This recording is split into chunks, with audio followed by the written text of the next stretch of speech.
Hello दोस्तों, नमस्कार। मेरे ऑनलाइन प्लेटफॉर्म संतोड़ा मैथ्स अकेडमी पर दोस्तों, वैसे आप लोगों को कल जब आरपीएससी ने शाम के समय वरिष्ठ अध्यापक भर्ती की विज्ञप्ति जब आउट की थी, तो आप लोगों को पहली बात मेरी तरफ से बहुत बहुत शुभकामनाएं। जिसके लिए आपका इंतज़ार था वो अभी कुछ हद तक शुरुआत हुई है। कुछ खुशी के पल शुरुआत हुए हैं कि भाई कम से कम वैकेंसी तो आउट हुई है। दोस्तों, इस वैकेंसी को जितना अपन लोगों को आउट होने के बाद खुशी होती है, उतना ही इस खुशी को जारी रखने के लिए पढ़ाई इतनी ही करनी होती है जितनी इनके लिए आवश्यक होता है। दोस्तों, आपके मन में सबसे पहले सवाल ये होगा कि हम सेकंड ग्रेड की तैयारी करें या फर्स्ट ग्रेड की। दोनों में से किसी को या किसी की सलाह या किसी के अनुभव से या किसी के कहने से, जैसे मैं आपको कह दूं, उससे कोई फर्क नहीं पड़ने वाला। आप अपने ऊपर देखिए, दोनों भर्तियों का, दोनों पोस्टों का सिलेबस पढ़िए। सिलेबस ऐसा पढ़िए एकदम आपको ये पता चले कि भाई मैं इस सिलेबस को पूर्णतः शिद्दत के साथ कर सकूं। दोनों में से उसकी तैयारी आप अपना खुद 1 या 2 दिन में ही सिलेबस से, पुराने पेपर से देखिए कि भाई मैं किस तरह की भर्ती के लिए एलिजिबल समय के अकॉर्डिंग हूँ। यानी कि एलिजिबल तो आपने जब डिग्री की है तो दोनों के लिए हो जाओगे, पर समय के अकॉर्डिंग, यानी कि प्रथम ग्रेड के लिए या सेकंड ग्रेड के लिए सिलेबस के अकॉर्डिंग।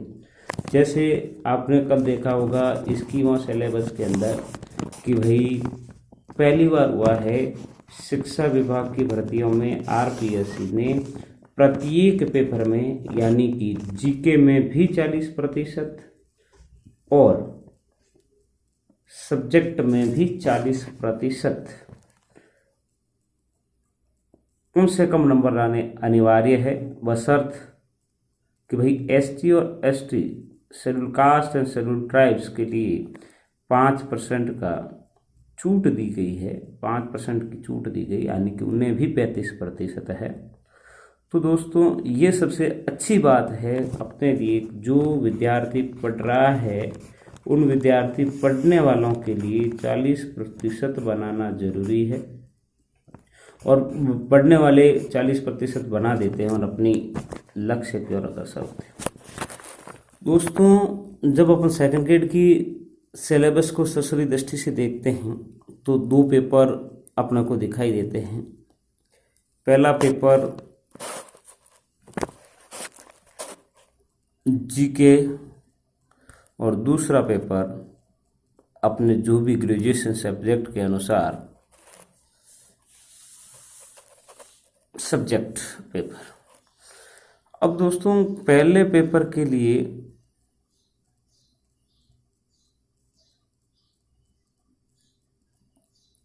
किस तरह से पार्ट को पढ़ना, सेकंड पेपर को किस तरह पढ़ना।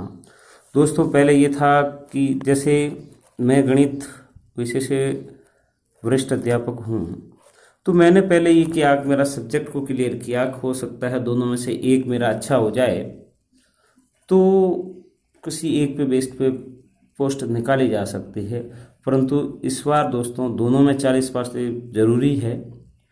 मैं गणित विषय की यदि बात करता हूँ तो लगभग 40% बहुत मुश्किल से बनते हैं दोस्तों।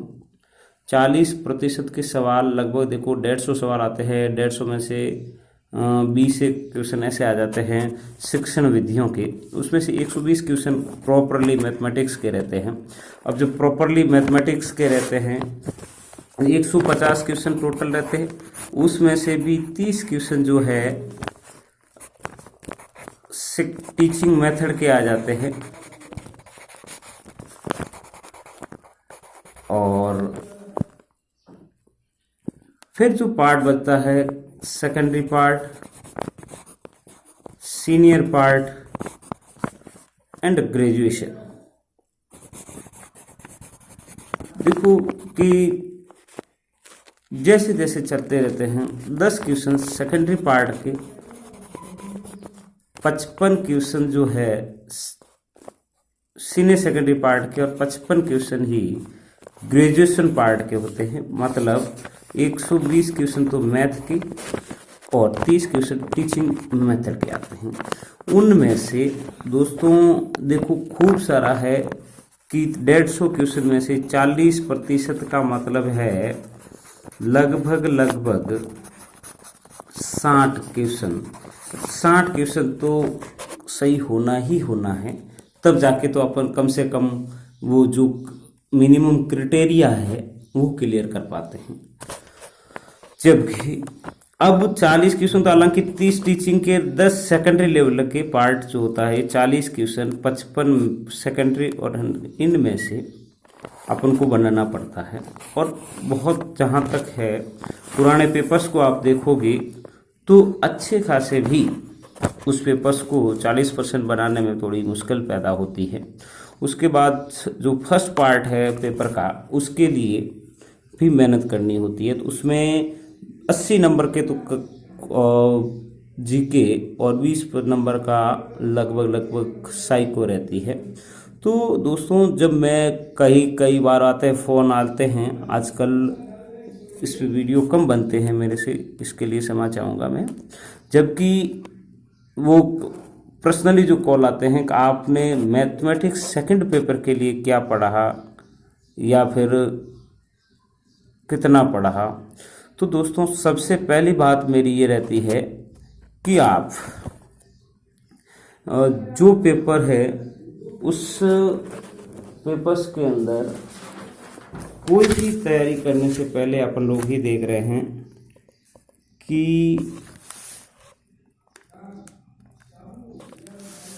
सबसे पहले तो जो प्रीवियस पेपर है उनको बढ़िया से ढंग से देखें। लगभग जब भी जो कोई भी जहां अपने ऑप्शनल मैथ जो आती है, जहां जहां अपना ऑप्शनल मैथ रहती है, प्रत्येक जो भी वैकेंसीज है आरपीएससी के द्वारा कंडक्ट की हुई, उतने भी पेपर जहां जहां जैसा दे रखा है दोस्तों, मैं कह रहा हूं मेरे अनुभव के आधार पर कह रहा हूं कि लगभग 20 या 30 क्वेश्चन रिपीटेड होते हैं। कम से कम की बात कर रहा हूं मैं। रिपीटेड का मतलब है एक क्वेश्चन सेकंड ग्रेड में आया हुआ है तो कई फर्स्ट ग्रेड में आया हुआ है, या कोई एसएसओ में आया हुआ है, एएसओ में आया हुआ है, एग्रीकल्चर में आया हुआ है, टेक्निकल लेक्चरर में आया हुआ है, या फिर कोई कॉलेज लेक्चरर में आया है, स्कूल लेक्चर में आया। तो इस प्रकार जो पुराने पेपर्स मिलाने से आपको हेल्प मिलेगी मैथ के लिए, उससे ज़्यादा कोई पेपर की हेल्प आपसे कर नहीं सकता, चाहे टीचर ही क्यों ना हो। उस पेपर को करने के बाद जो वर्तमान में 11th-12th के अंदर एनसीईआरटी की बात कर रहे हैं, एनसीईआरटी जो 11th व 12th की है, उसकी मैथ्स की बुक जो है आपके सामने, मैथ्स की जो बुक है उसके लिए अपन देखेंगे तो ही आप लोगों को मिल सकती है कि भाई अब किस प्रकार की। उसके बाद थोड़ा सा मेरी है आरबीएससी की, इससे पहले आरबीएससी की बुक चल रही थी, उसका भी शायद आप लोग थोड़ा सा उदाहरण एग्जाम्पल्स वगैरह देख लेते हैं, एग्जाम्पल वगैरह, तो उससे ये होगा कि आपके लिए हो जाएगा 2 पार्ट। तीसरा जो पार्ट है उसके लिए मैं आपको बताना चाहूँगा कि देखो,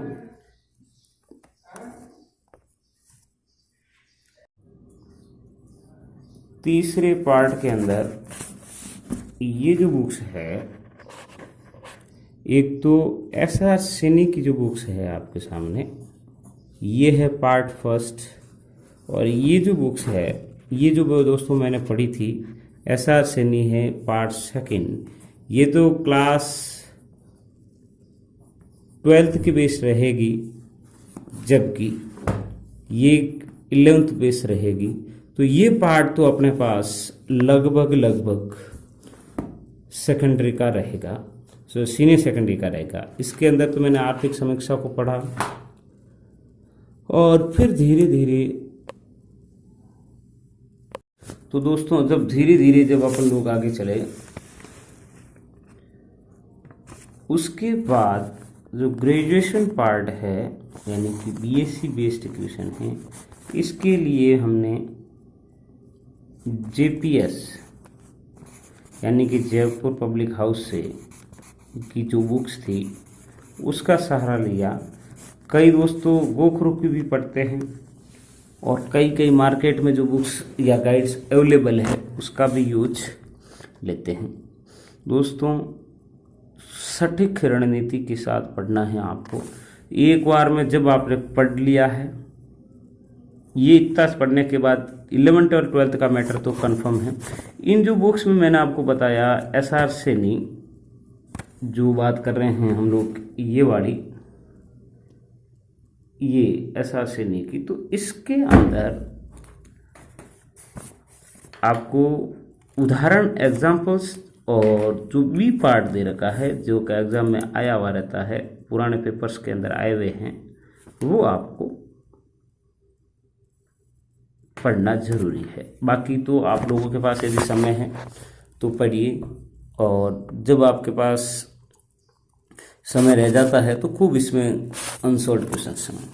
फिर भी आपको इतना करने के बाद भी यदि कोई और प्रैक्टिस करने की रहती है, तो मित्रों मैंने तो कुछ जैसे जयपुर कोचिंग के जो वर्क ये आती है, दोस्त जो कोई भी अपना दोस्त वहाँ कोचिंग करा, उनसे जो प्रैक्टिस सीट आती है, प्रैक्टिस सीट करने के लिए उनको देते हैं, उनको मिला लो तो भी सफिशिएंट है। और दोस्तों उसके बाद बचा है ग्रेजुएशन पार्ट में भी लगभग जितने भी एग्जाम्पल्स आपको दिखते हैं, जितनी थ्योरम्स आपको दिख रही है, वो हूबहू आती है आजकल कभी कभी, और कभी कभी उसका यूज आ जाता है। तो मित्रों जिस प्रकार से सेकंड ग्रेड वैकेंसी की इतनी लॉट ऑफ वैकेंसी रही है, जैसे गणित विषय की रही है, साइंस में भी अच्छी रही है, साइंस के अंदर जिस विद्यार्थी की फिजिक्स अच्छी होती है तो वो लगभग सिलेक्शन की ओर अग्रसर होता है। तो दोस्तों जब अपन आगे बढ़े हैं सेकंड ग्रेड विषय के लिए, आरपीएससी किसी भी कोई भी विद्यार्थी चाहे किसी भी विषय से तैयारी करता है, तो मेरे ख्याल से उसको पुराने पेपर्स तो ज़रूर देखने ही चाहिए।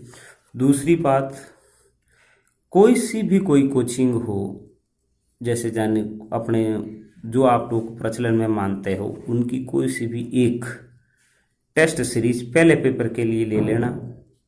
सेकंड के लिए तो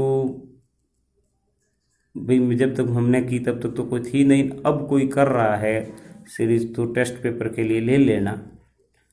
बाकी जितनी हो सके सेल्फ करना, जितना हो सके मिलाना, जितने हो सके एनसीईआरटीज और आरबीएससी और एसआर सैनी का पार्ट्स है वो हो जाएगा। दूसरा बात है, कभी कभी जैसे पुराने पेपर्स के क्वेश्चंस है तो हम लोग अवेलेबल करवाते हैं, कभी कभी करवाएंगे। वर्कशीट्स जो है वो जो हमारे पास अवेलेबल है उसको हम लोग करवाएंगे हमारे टेलीग्राम ग्रुप पर। तो इस प्रकार आप लोग अपनी तैयारी को अंजाम दे सकते हैं। ज़रूर प्रैक्टिस करना। आज की क्लास यहाँ तक ही।